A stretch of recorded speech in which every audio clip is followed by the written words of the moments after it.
Good morning and welcome to this week's Ventureprise Presents Small Bites and Insights. This week we are concentrating on social impact on campus. My name is Laura Smales. I am the Assistant Director at Ventureprise, which is UNC Charlotte's Innovation and Entrepreneurship Center. We work with students, faculty, and staff looking for ways to take research ideas to the next level.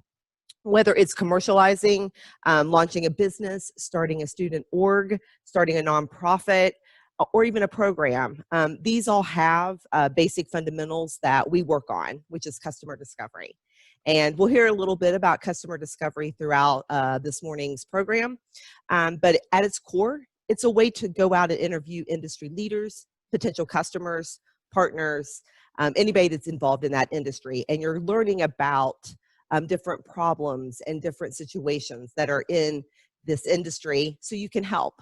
So we do a lot of problem solution fit. And this week I have a great panel. Our goal each week is to have faculty and student perspective. And so we have a little bit of each today. So I'm going to let everybody introduce themselves. And Henry, we will start with you this morning. Thank you. My name is Henry Doss. I'm a 1970s era graduate of UNC Charlotte with a degree in English and a 2017 graduate with a master's in liberal studies. I have several things relevant to this discussion, one of which is I've been in banking most of my life, although I've been kind of an entrepreneur since 2002. I retired in 2002 and I've done venture capital, started several businesses, and recently, 2 years ago, we started a new business called Zurich, which is a technology company. And I'm the chairman and CEO of that company. I also teach at UNC Charlotte. I teach a lot of different things. I've taught British Renaissance literature, finding the modern and medieval. I teach LBST classes, American Studies classes, and I teach a class that is really germane to this discussion called Entrepreneurship and Social Justice. My real interest as a business person and as a liberal arts student is to find the correlations, what I believe are very strong correlations between the study of the liberal arts and being a successful entrepreneur, and finding those correlations between an ecosystem that's rich in entrepreneurial knowledge and opportunity and social justice. I have a column coming out in a couple of weeks in the Wall Street Journal that addresses the issue of liberal studies and entrepreneurship.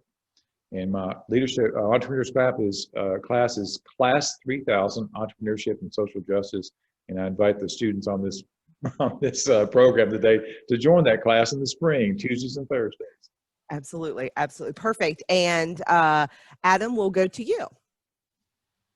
Good morning. I'm Adam Burden. I'm the director of the Student Involvement Office here on campus. So the Student Involvement Office really supports all of the different student clubs and organizations on campus, which we have over 400. We also work to support the Campus Activities Board, which does lots of programs and events, Student Government Association, both undergrad and graduate, homecoming and spirit events, and general student involvement, just any sort of extracurricular outside the classroom activities that people want to make connections with other people. That's kind of what we help everyone do. I also teach a class every fall in the Comm Studies department on leadership, service, and ethics.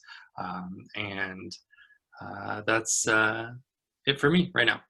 Perfect. And Kim. Oh, you're on mute. He's got to take every time. It happens all the time. It is today. It's so funny because I wasn't muted at the beginning and my cats were storming around, and so I quickly pushed the mute button. So thanks for the reminder. And now you have your video off and I want to be able to see you. So you're able to turn your video on? Perfect. Yes. Thank you. Yes. Thank you. Thanks so much. I'm Kim Buch. I'm a professor in the Department of Psychological Science, but I'm here today representing the Jamelle Niner Student Pantry, which I, along with Sean Langley, formerly, I think, in Adam's role at the university, he and I co-founded the Jamelle Niner Student Pantry in order to serve the hunger and food insecurity needs of UNC Charlotte students. But another one of our goals was to provide an on-campus site for students to serve as volunteers and gain valuable community service experience. And since 2014, when we opened, true to that mission, I think we have helped students struggling with hunger and food insecurity, as well as raising awareness around the larger problem in society. But also, and more relevant to this conversation, we've also had thousands, literally thousands of student volunteers who have worked at the Pantry gaining valuable community service experience, serving their fellow students and helping to build a stronger UNC Charlotte community. Perfect. And then Joey, we're going to throw it to you. So you are not directly on campus, but you want to be involved with every department on campus. So tell us a little bit about Venture for America and what you do there. Yeah, of course. So hi, everyone. I'm Joey Balistreri. I lead the work of Venture for America across the city of Charlotte. Venture for America is a 2-year fellowship that places young leaders across one of 14 cities to work for a startup in an entrepreneurial ecosystem, Charlotte being one. And before you enter that startup, we put fellows through a training camp that gives them, the soft and hard skills that they need to be successful. And then throughout your 2-year commitment at Venture for America, you're supported by our national organization, where you get the professional development and leadership experience needed to one day open up your own startup, if that's ultimately what you decide to do at the end. So super excited to be here, and thank you again for the invite. Absolutely. And now we're going to go to our esteemed students who I've worked with both of them a lot. So I'm really excited. So Brie'anna, if you want to just give us an overview, give us your college, your focus, what year are you, and sort of what you've done with the student orgs here on campus. Sure. Hi, everyone. My name is Brie'anna Brown. I am in the Belk College of Business right now. I'm a senior majoring in marketing. So I'm the former vice president of GBB, Global Business Brigades. Pretty much what we do is we're on campus, and our end of year goal is to be able to gather up resources, training, knowledge, and go to a developing country to help serve in their communities and help to affect their economy in a micro way. So that's what I do and did on campus last year. Perfect. And Amog. Sure. Hi, everyone. My name is Amog Bandekar. I'm a sophomore Levine Scholar at UNC Charlotte, majoring in economics and biology of the Belk College of Business and the College of Liberal Arts and Sciences. For me, I've been involved on campus through 2 student organizations I recently founded called MedTech Hack, which focuses on medical innovation with technology to improve upon a lot of the health systems and components we have in society currently. So through that, we give students who don't really have an understanding of how data science or public health really plays in improving our society. We work with them to teach them and give them a better understanding of how they can out through various sponsors we have and other organizations. And then another organization called Soul Cooking that I recently found with another scholar focuses on improving or mitigating the respiratory infections and diseases caused by open fire cooking and gas cooking in developing countries. And so through that, we're currently working on sending out solar cookers that we've been able to develop into these developing countries. Great. So we got an overview, and we have a wide representation here of where everybody is based. But Adam, I'm going to ask you the first question, and then everybody else sort of respond from that. But when you're thinking about student involvement and on campus, so it's overwhelming. You mentioned that there's 400 student orgs, but I think there's something for everyone. But how do you encourage and how do students navigate student orgs and just their interest and how do they go about in pursuing those? Sure. I think a couple ways. I mean, obviously the best way is to talk to your friends or find out, people that who may be interested in another topic. Our office provides some resources as well. We have a great website, an online directory the Niner Engage website, which you can go and search by keywords or topics or interests, and I'll tell you who's in charge of the group and when they meet and how to get in touch with them. We also have students in our office who are ambassadors that will actually talk one-on-one with students and do some consultations. So if you have an interest or you know, passionate about something, they'll point you in the right direction or say, hey, we don't have that. Now's a great chance for you to start that type of group. Do you do anything, like I've had this question, so I'd love to just sort of maybe get clarification on it. But so if somebody has something that's somewhat similar to another organization, do you have them sort of talk and combine, or do you have two separate? Is it up to them, or what, how do you go forward in that? Yeah, well, our guidelines are pretty open. So certainly we don't want duplicative groups that have the same purpose, and we'll encourage them to talk and maybe see if there's some collaboration opportunities. But at the end of the day, as long as you are not directly duplicating something that is on campus, as long as there's some sort of unique niche or twist on it, we can have similar types of groups on campus, sure. And I've seen a lot of students, you know, get involved and sort of take leadership roles and defining. So I think that's something that's really great that I've seen a lot of students like come from us and say, this is interesting. You know, I think I'd like to, you know, see how many other people are involved or interested on campus. So I think that that's a great process that you have and sort of how they go about doing it. Yeah, well, that's really the key for us, is that, you know, it doesn't have to be 20 different things. If you can find one thing and maybe that leads to more, but so many of the skills that you're going to get through your extracurricular involvement are the things that you're going to be talking about in job interviews. You know, the soft skills about delegation, working with people who are different than you, collaboration, leadership. Those are the things that you're going to pick up in being a student organization officer, member, leader. And so that's why we really want to encourage that you just find something to get connected to that you're passionate about. And if that snowballs into more, great, but have that meaningful thing that you can gain that experience from. Absolutely. And that's, I love to hear you say they're going out and talking, the interviewing skills, because that's what we do at Ventureprise.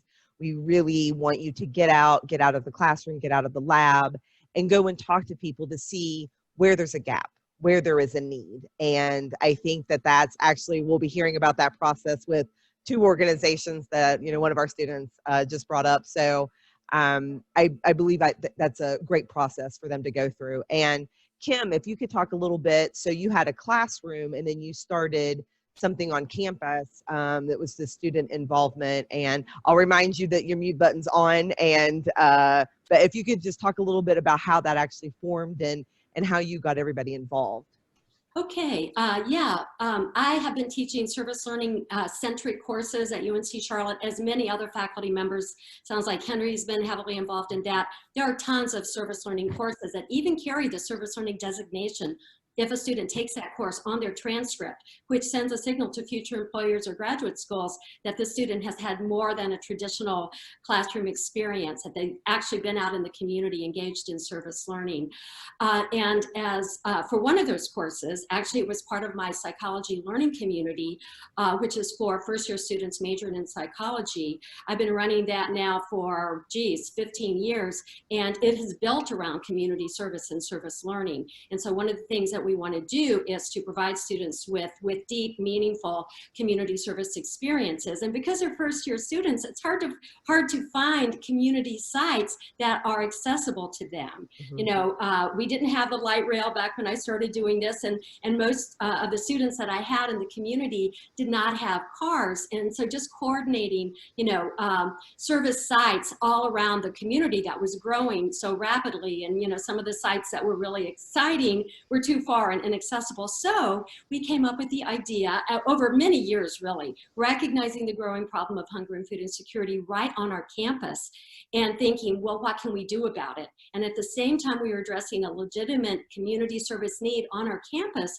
we also found a way to get our students engaged in meaningful community service by creating this on-campus food pantry. So it was a lot of students, certainly not just my students. As I said before, I was working with Sean Langley. We had other learning communities focused on service learning. We had lots of faculty who were looking to find community service sites for students, as I was.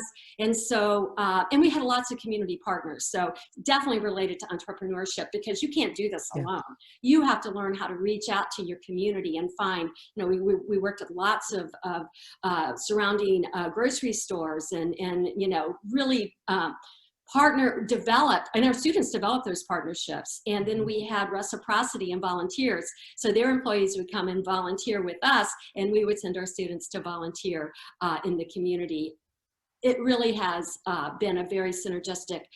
And I think, I don't know if you were going to ask this later on, but I think it's so closely related to entrepreneurship. You know, where students actually start something, they find out, you know, you engage in a needs assessment, you talk to your, you know, your community and all of your stakeholders, and then you try to create something that you couldn't create alone. That really is, you know, it takes a community. Absolutely. And that's actually transitioning into Henry, because Henry and I have worked previously together, but it's this entrepreneurial thinking. It's thinking outside the box, seeing this need, coming up with a solution. But Henry, you focus a lot about entrepreneurship. You've done it. You've opened, closed, exited businesses. But where do you see the entrepreneurial mindset and the student engagement and all of this? How does this tie together, and what skills are they walking away with once they go through some of these classes and organizations and things? Well, first, I mean, it's really interesting just watching this array of people just in this small group here. Joy, Venture for America, students could pick up the phone or go to the website and boom, you've got a deep connection into practical venture experience. Adam, you've got hundreds of entities, all of which have wonderful, you know, serendipitous, random opportunities to go out and find stuff and discover stuff. Kim, you have opportunities, and Brie'anna and Amog, you talked about things you all are doing, and people just need to connect. And the one thing I would say is the rule is show up and say yes. I mean, you know, there's stuff everywhere, and I wouldn't even worry too much about what it is you're doing as much as it be out there doing things, and there's certainly plenty of opportunities. My interest is of course a bit not idiosyncratic, but pretty focused, and that is how students set about examining themselves as entrepreneurs. That is the entrepreneurial state of being. What do I need to be? Not what am I going to do, but what do I need to be in order to become entrepreneurial? And there's a lot of things, you know, coursework, experiences, and so on you can do, one of which is my class, which is kind of fun, but it's very small. I don't get many people in it. But I would think that the thing for most students in terms of but investigating entrepreneurial activities, Ventureprise, Venture for America, any of these organizations, plus the hundreds of things on campus, they're all there. What I would suggest to anybody who's intrigued by the idea of entrepreneurialism is a couple little quirky things I would suggest is, one, there's a wonderful phrase, I think it was Edward Deming, who said the soft things are hard and the soft things are soft, hard things are soft, which is the soft skills are the hard ones. The soft skills are what make the difference. They're not soft because they're kind of, oh, let's go learn some of these to add on. Those soft, what we call soft skills, are the things you need to focus on. So when you're looking for opportunities, find the opportunities that will make you nervous, that will scare you, that will put you in conflict and put you in all those situations you need to have a human being. And the hard skills, so to speak, will come as they do. There is an organization I would pitch called Right to Start. It's Right, R-I-G-H-T, T-O, Start, righttostart.org. Started by a dear friend of mine. I'm involved in it too, which is a national movement to create an entrepreneurial ecosystem as the path to social justice. And that's why the class is Entrepreneurship as Social Justice. And it kind of, I'm sorry, I'll shut up in a second. It disconnects entrepreneurialism from the word business. Yes. It disconnects entrepreneurialism from the word business. And, you know, I'm a business entrepreneur in my time, but that suggests that entrepreneurialism, as in the 18th century American entrepreneurialism, as in the spirit of being an entrepreneur, is the path to creating a socially just world. And so we investigate that. We could go on forever, but I'll shut up with somebody else. No, we'll follow back up, because I think you brought up some great things. And now I'm going to go to the students. And I think both of these students are great representations of having soft and hard skills and looking at that, the talent, the passion, and sort of that thinking outside the box. So Amog, I'm going to talk to you first. So you came to me beginning of the summer.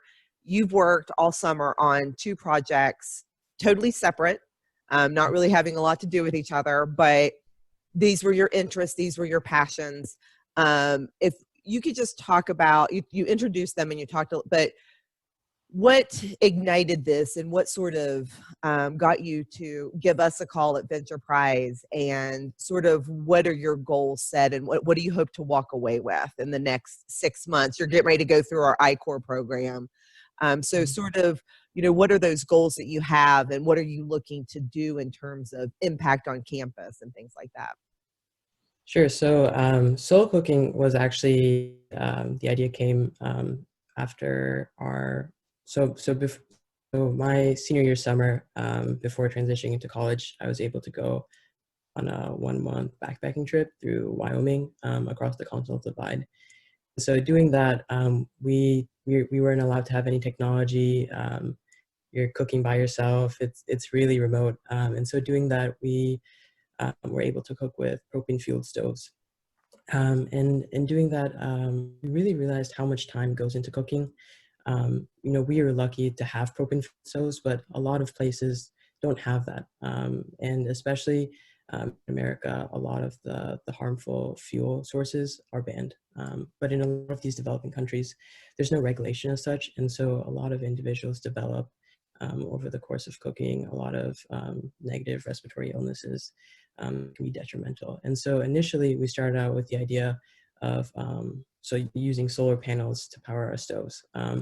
But then working with Laura and understanding the idea of customer discovery and looking further and talking to more community members, we realized how costly solar stoves are, and especially in commercializing or even further mass producing products. And so through that and engaging with more community members, we realized that a better alternative would be using reflection of light, so thermodynamics in heating food sources. And so through that, we've been able to further develop with some of our other partners how we could do that and potential implementation plans.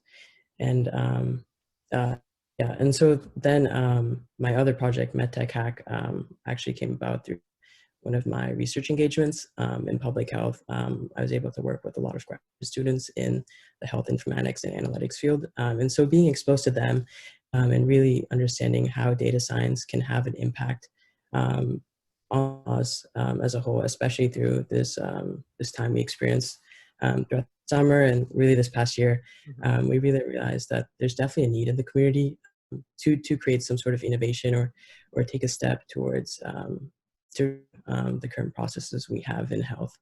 And so working with that, especially with Laura, I started to really learn the depths of how we could really create an impact through understanding the needs of our community better and in ways we could take a step to better that. And so for soul cooking, I'll actually be going through the IPS program to better understand ways we can these solar cookers that we have to fit within the communities that we hope to implement in, as well as improving our designs further in terms of recycled materials or other materials we can potentially add on.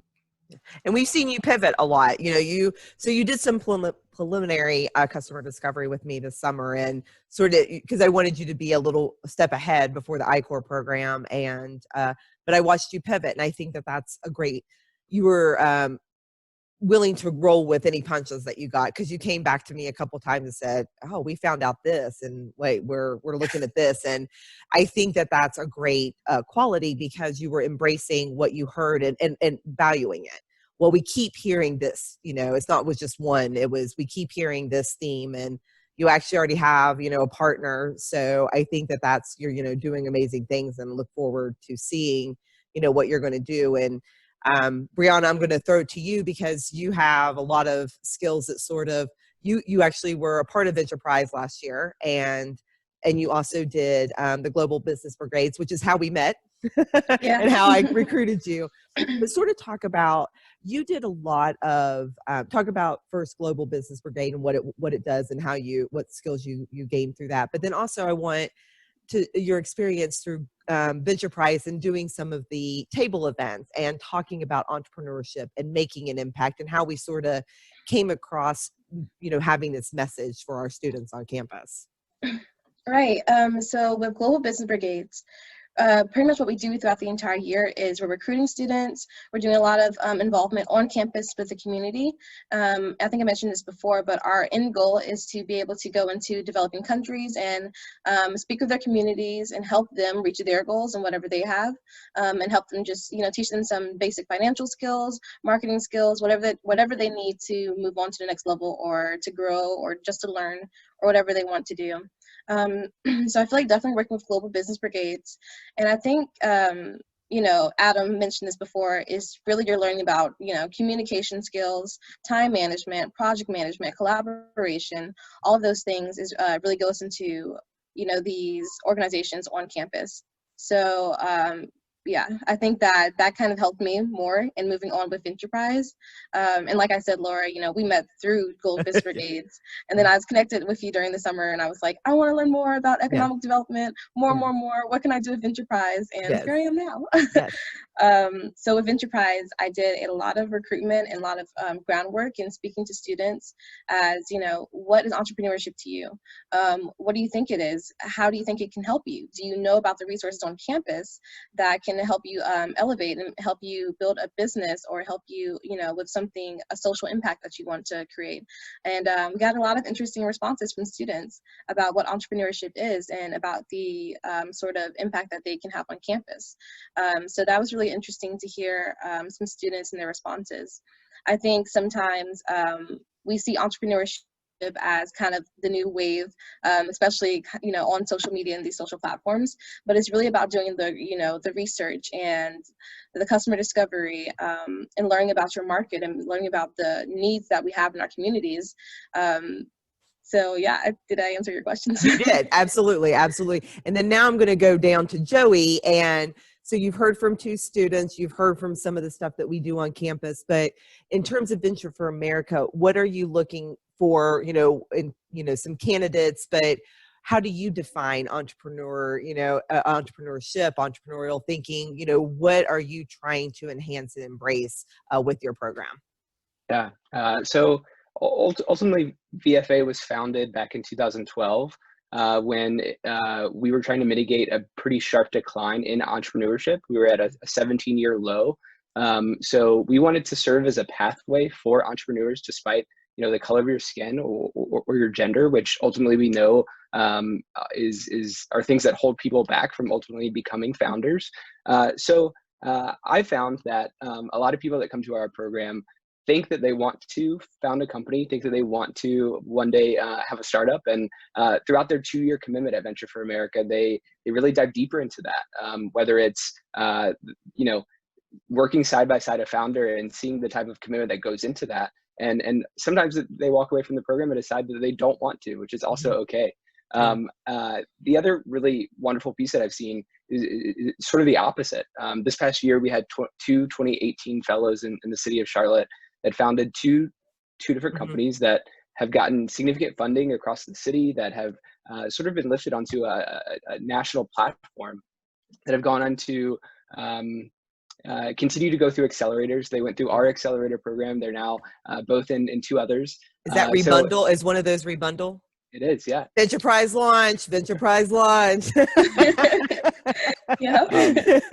So it's been really inspiring to see all of these really incredible young professionals. I think what's unique about my experience, I did Teach for America out of undergrad. I worked with them a lot, and I worked on staff for about 5 years, and only recently came over to Venture for America.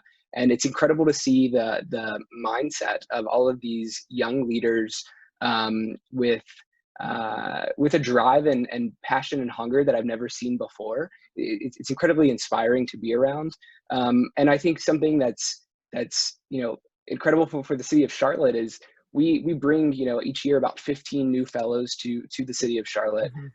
And these are fellows that likely would have never come to the city, that are bringing their talents, and ultimately planting roots here. They're starting their companies here. They're starting their families here. They're buying houses. So ultimately, we're driving, the ecosystem here to be even better than it already is. So it's pretty incredible to be a part of.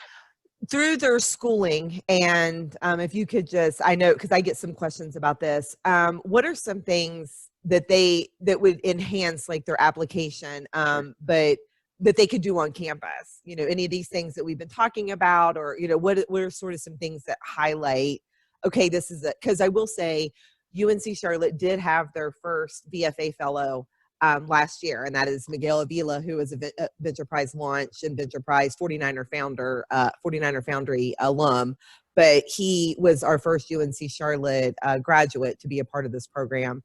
But and he did a ton across campus, but what are some things that highlight, and is it student orgs, is it classroom, what sort of some things that you look for? Yeah, I would say D, all of the above.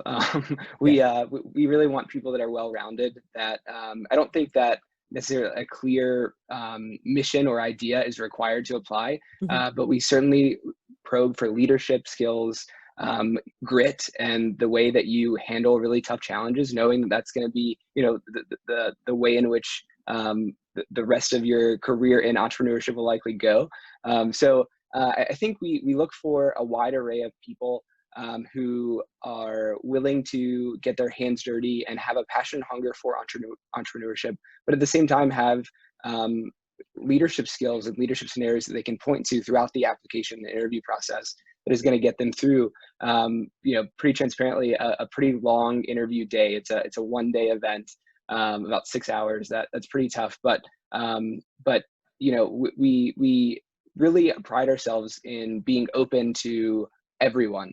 And I think that's what makes Venture for America a really incredible pipeline to entrepreneurship, is that's why we were founded. We want to make sure that anyone can be a founder if that's what you want to do. So I think ultimately, like, getting involved with Adam and seeing what kind of type of groups you can be a part of, I can't stress enough the type of leadership skills, and everyone here is really named it. The hard and soft skills that you gain in situations like that are only going to benefit you throughout the rest of your career. Perfect. No, I completely agree. And so we're winding down. It always goes so quickly because we have so many questions, but this is always just meant to be an introduction to these resources. But I am going to sort of wrap this up by going to everyone and sort of getting your perspective on how do we all work together? Because the biggest part of this series is just showing that all 8 colleges across campus, all 30,000 plus students, there are resources and they all can work together. We've had Levine Scholars on, we've had Belk Honor Scholars on, we've had, now we're having College of Liberal Arts, we had College of Arts and Architecture on. So it's a huge mix of colleges, resources, that just enhance any type of advancement for yourself. And Henry, I'll start with you because that's sort of what you're themed around in your class. But how do you encourage students to really take that first step, and how do they embrace that? I think the real answer to that is I don't know. It's a very mysterious and serendipitous and random kind of process. But if there were a short answer, it would be right to start. And the reason I say that is that as we've done this work over the past 15 years or so, entrepreneurialism as a way of being in the world is something that I would argue is a basic fundamental right of a human being. And to make sure we have that right, you have ecosystem issues, capital issues, learning issues, experiential issues. And I know it sounds flippant, but it's the thing I would always advise.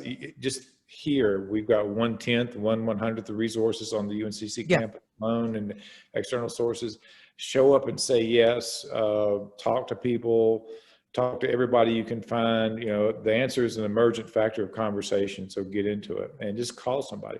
The only thing I would say is this: LinkedIn, for all of its ubiquitous nature, is an enormously powerful and valuable tool if you learn how to use it. Absolutely. Go master LinkedIn as a freshman. Absolutely. No, that's perfect. And Kim, let's go down to you and sort of, how do you encourage, because you said you see a lot of freshmen. So how is that, you know, you get them young, you get everybody young and coming in and really excited. So what push do we, you know, need to sort of embrace, I guess, and nurture? Mute button. Oh, you turned it back on. There you go.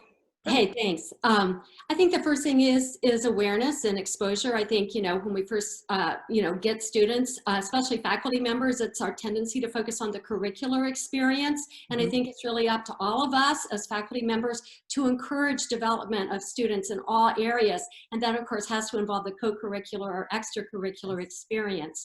And I would say all of those activities in and out of the classroom and everything else that a student does during those 4 years is to find your passion. I've heard that word mentioned a lot today, and whatever we can do to help students find that passion, because that becomes their motivation to continue to learn and to continue to get involved. So whatever it is, that passion, we should be nurturing that. And then helping students find avenues in which they can invest that passion and you know, and spread it, promote it. And I would say, of course, coming from my perspective, one of the best ways to bring that passion to life and make it meaningful is through community service. So I would encourage students to look for ways that they can do that in their communities, on campus, outside campus, but also, you know, at the societal level. And I'm so inspired by the 2 students that I met today who are doing that on every level. They are wonderful role models. So thank you. Perfect. And then Adam, we're going to go to you, but then there was a quick question that we had submitted. So first, go ahead and answer just the question in general on how, you know, how to embrace this process we have on campus. And, you know, you're in student affairs, but just how do they find other outlets? And then we'll go to the question from the student. Sure. Well, if you'll excuse a fairly corny dad joke, I would say be a fat penguin and don't be afraid to break the ice. Yeah. You got to put yourself out there. I think particularly in the time that we're in, we're social distance, we're on Zoom, we all need community with each other. And so being able to just reach out and find somebody and not be afraid to just say, hey, I'm interested in this, let's be friends and let's work together. I loved the idea earlier of kind of decoupling entrepreneurship with business, because I think for some students, starting and founding a student organization or business might seem overwhelming, but if you're just thinking about the skills of entrepreneurship, you know, doing a needs assessment, finding an argument, you know, making an argument, defending your position. I mean, we do that every day with student government leaders. You know, CAB is planning events. They're finding out what students on campus want to have, working with vendors and agents and writing contracts. I mean, all those things are skills that we're teaching in all the different ways to get involved. So I would just say, find something, get something to get connected with, and I think that will ultimately snowball into what you're most interested in. And I completely agree, because as I said, we sort of have taken away saying only entrepreneurship, but it's now making an impact. How can you take your idea, your research, your collaboration? And I think places like this are so important, you know, to sort of talk about these types of ideas, because you have somebody from College of Business meeting somebody from the College of Engineering. So somebody has the idea, somebody has the means to build it, or CCI. You know, there's just so many things on campus that are going on right now that if we just start talking about our ideas, talking about our research, I think it's a great wealth. And so this goes into Monica's question that she posted. Are there any groups that work to engage students with local government? Example, going to city council or neighborhood meetings. Graduate students are often involved in the latest research and can be a great asset for community learning with discussing modern issues. And then Adam, how did you respond to that one? Well, that sounds like a great avenue through our student governments. I mean, they're meeting with local officials, they're meeting with campus leaders. Certainly there might be other student orgs that are advocacy based or based around a certain concept that you know, would go out and do that on their own. But I think from a more institutional perspective, I mean, that is the role of both undergraduate and graduate student government. So I would say that's a great starting point to get connected. And just asking the question is much appreciated, because those questions lead to different types of actions. So real quick, I'm going to go to the students. Brie'anna, we'll go to you first. So how do you encourage students? So you talk to a lot of people in front of the student union at different events, but you know, how do you get that first step? What do you tell people to do when they're unsure or don't know? Because you were really a great coach, I think, to several. So let's leave us with your thoughts on that. Yeah, so I think the first thing that I have to say is don't be afraid. I think sometimes as students, we come into this new environment, there's new people, and sometimes it can even be overwhelming, but you're here to, you know, find your passion, find your drive, and to learn. So I think that what students need to do is just explore and not be afraid, because you can find something that you're really passionate about, and that can drive you, as Kim was saying, throughout your entire career, throughout your entire life. So use that and be encouraged by that. And there's so much that you can offer and so much that you can give to these communities and to these organizations. And I don't think that a lot of people, you know, necessarily believe in that at first, but just believe in yourself and trust in yourself and your abilities and your potential. And that can take you very, very far in life. So I think it's just doing things that make you uncomfortable sometimes, Yes. especially just with communication, reaching out to people, doing your research, what's around and what you can do in these communities. That can be really powerful, I think. Perfect. Amog, what are any final thoughts for you? Sorry, I think like everyone stated, really taking that first step and trying to take an action, even if it might be the wrong one, in the community is essential. You know, there are different ways you can readapt, regrow from the steps we take. And so really taking that first step out there is crucial. For example, for soul cooking, we went into it really thinking we wanted to create solar paneled cookers, and talking with community partners, learning more about talking with graduate students who were engaged in that research. We really realized how we could potentially go about doing something even better. And so really taking that first step, I think, is crucial to becoming an entrepreneur and better understanding your community. No, that's great. So, perfect. Well, we're going to wrap up here a little bit.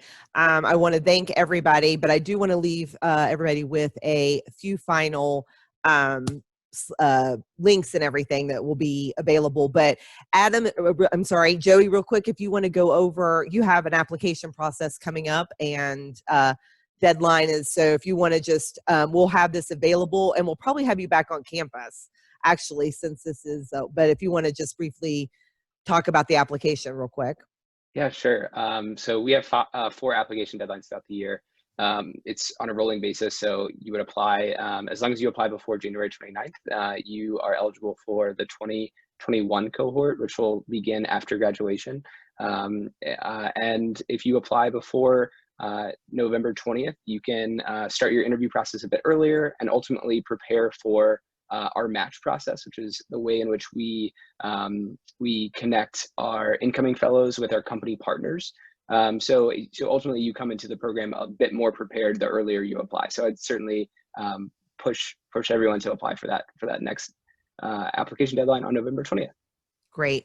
And then Adam has left us with the ninerengage.uncc.edu, and then also all of their social media is at UNCC Student Involvement. Henry has left us with his LinkedIn, because again, that was his number one, I think, to become LinkedIn masters. Networking, very important. Exploring, you know, your interests, seeing where you can help, volunteering for a few hours, or just seeing how you can make an impact with some of your ideas. And then, of course, Kim is Niner Pantry, great example of students coming together and starting something on campus. And then I will leave you with actually our information. We are at entrepreneurship.uncc.edu. And then you can join us on Facebook, Twitter, Instagram. And but I want to thank every single person on this panel. brought a lot to the table, really trying to highlight entrepreneurial thinking, how we can collaborate, and what's going on campus, some of the different classroom discussions, some of the different student orgs. So all of this is very important for our students and faculty. So thank you so much. If anybody would like to be introduced to anybody on our panel today, feel free to email me as well. And then this will be posted on our website. So thanks so much.